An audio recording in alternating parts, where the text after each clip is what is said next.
With the new responsibilities of raising a family, Goetz immersed himself in his work. During a time when his style of realistic imagery was out of vogue, he managed to support his family and gain a following in his home state. Of the 6 children, 4 would become professional artists. In Richard's early days, when he came to Oklahoma, the oldest child was already born, Mariana, and Richard had to work very hard to support a family with art. It's the fact that he had such tireless energy that he was able to do it. And in the Southwest, there were very few painters who supported a family just on art endeavors. So what Richard would do would have these places throughout Oklahoma and northern Texas where he would teach. I rode with him on several of his trips on the circuit. He would start early in the morning from Oklahoma City, drive to Ardmore in time to catch a morning class, eat his sandwiches. He drove to Lawton to get an afternoon class, ate his supper in the car as he was going to Wichita Falls to teach another class. And then he rode back to Oklahoma City. And I said, Richard, I can't do this. This is just too much. Though it is often true that no man is a prophet in his own land, Goetz gained popularity with students and recognition for his painting during these years. Many years later, he would say for a newspaper interview, "An artist should be able to feed himself. If he can't, then he's not a very good artist. I never did any other kind of work. A painter should paint." I think he really, really loved to paint. He was a man who didn't have very many hobbies. I mean, he occasionally made a disaster out of a day of golf, you know, but he wasn't somebody who sat around and watched football games. When he read art books, he read art magazines. Art was really I'm not that kind of an artist myself, you know, I have other interests I like to pursue. He really was absorbed in it. He was out in that studio, and the fact that he was a man and didn't have a house to take care of and kids to deal with, you know, he painted 8, 10, 12 hours a day. In fact, I don't think I've ever known an artist personally who painted as much as he did. From the late 1940s, landscape painting and portraiture dominated his subject matter. During these years, he received numerous commissions. The best of his portraits show sensitivity for the subject as well as restrained stylization. In them, the influence of his years of study with Brackman is evident, though his own style begins to assert itself increasingly. His own self-portraits show an introspective psychology sometimes absent in the commissioned works. The studio dominated the family home with its ironic location in the formal living room. Windows stretched from ceiling to floor, illuminating his ancient easel with a northern light. Here he would complete many of his finest paintings. We always felt like we were a little bit special. When our friends would come over to our house, you know, they always were amazed. It didn't look like anyone else's house. You know, there was all this art all over the place and the frames everywhere. My dad was in the studio, probably with a nude model, you know, painting. Not the kind of stuff that you'd see in a normal home. And probably everyone in Oklahoma City who was doing anything creative sat around our kitchen table, visited our house. It wasn't like anybody else's life. Throughout the 1950s and early 1960s, Goetz continued to paint landscapes.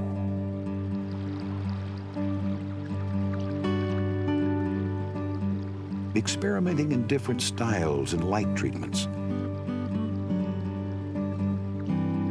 He believed in interpretation and arrangement of the elements of nature in an understandable yet aesthetic way. He felt the end result of a work should be realistic, though the painted structure should consist of abstract patterns of color. As he continued to formulate a unique style, Goetz worked increasingly with still life. These paintings would prove to be his finest and most mature efforts.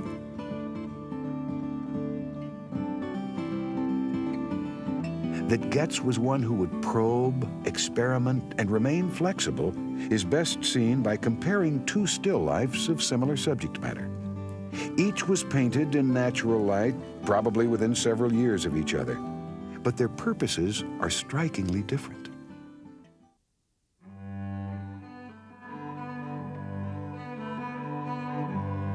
He considered light effects an important part of his technique, constructing complicated shadow boxes around his subject matter so rays of light filter through, making interesting patterns and lending intrigue to his study. Goetz would say, "I try to see contrasts, studying a dark against a light and trying to envision the overall impression of this distinction." When approaching the still life, he believed composition was the most important consideration and spent weeks gathering and arranging the appropriate materials. Pop told me once that he relied on the objects in his still lifes very much to convey emotions. He did not try to make a real dramatic statement with his brushwork and so forth. He was a very fine technician.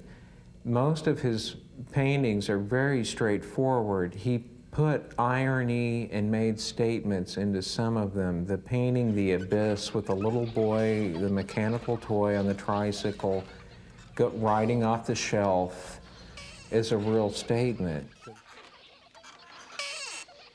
The way the composition in that painting is alone, but the smile on his face, this very vacant expression on his face, riding off the shelf. He had a sense of humor, he had a sense of irony. He really conveyed this in some of his paintings. His style of painting is timeless. The objects that he chose to paint are timeless. They're objects that had character to them. They were things that people loved or used, or nature took over and made it rusty and weird or encrusted with barnacles or something. Those are things that spoke to him in his heart, and that's what he chose to paint. As his compositions became more narrative, Goetz still life paintings took on a new dimension. Inanimate objects now became players in a story. A tin Indian may act out the role of assassin.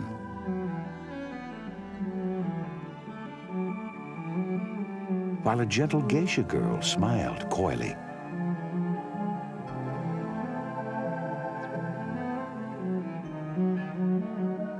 The humor is subtle.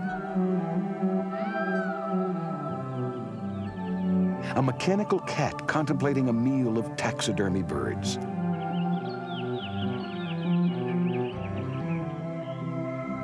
The benevolent Santos, haloed by a commercial pitch to wayward souls.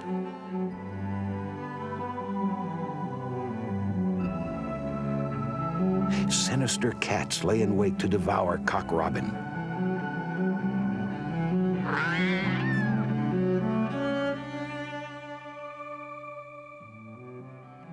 While a forgotten saint ministers to his congregation of light bulbs.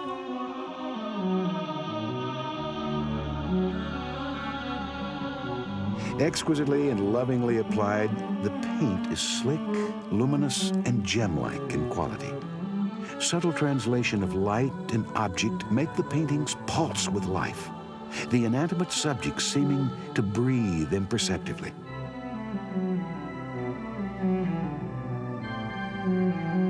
Actor Vincent Price, a collector of Goetz work, commented, "Concerned with the multifaceted face of light on a setting, he achieves a remarkable and charming success.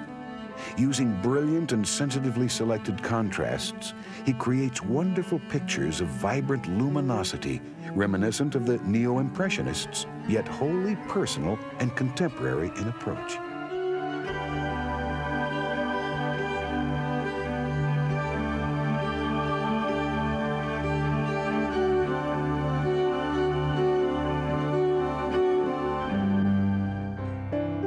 By this point in Goetz's career, he had achieved some notoriety. Many of his theories on painting had been printed in magazines, such as The American Artist, and his work was represented in some of the major galleries of America. Hammer and Grand Central Galleries in New York, Finn Gallery in Santa Fe. He had won several awards, including McDonough and Purchase Awards from the Butler Institute of American Art, the President's Award from the American Artists Professional League, and Best in Show at the New York Grand National in 1979.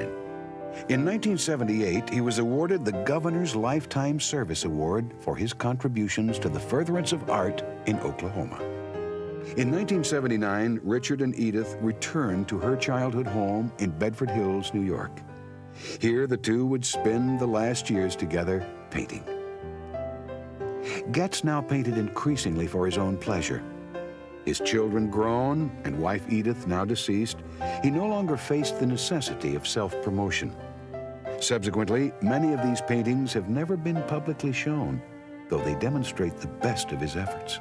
My father taught a lot of students. I don't know what the number would be. It would be a great deal of students.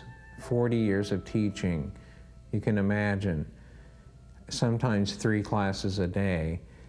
I don't know where his legacy lies. I think that my father did not receive the recognition that he deserved during his lifetime, and I think part of it was his own fault. I don't think he was interested in promoting himself.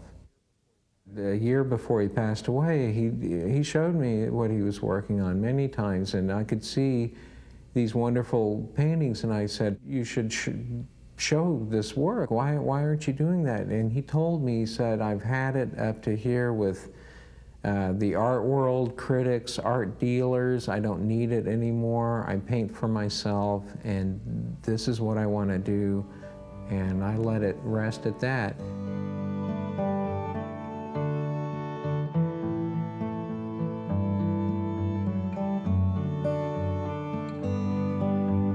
Richard Goetz's works are a refreshing reminder that there were some painters whose accomplishments in art were simply a very personal affair.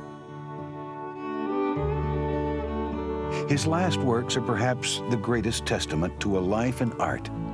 The beautiful, ghostly images speak kindly of a man who lovingly dedicated his life to painting.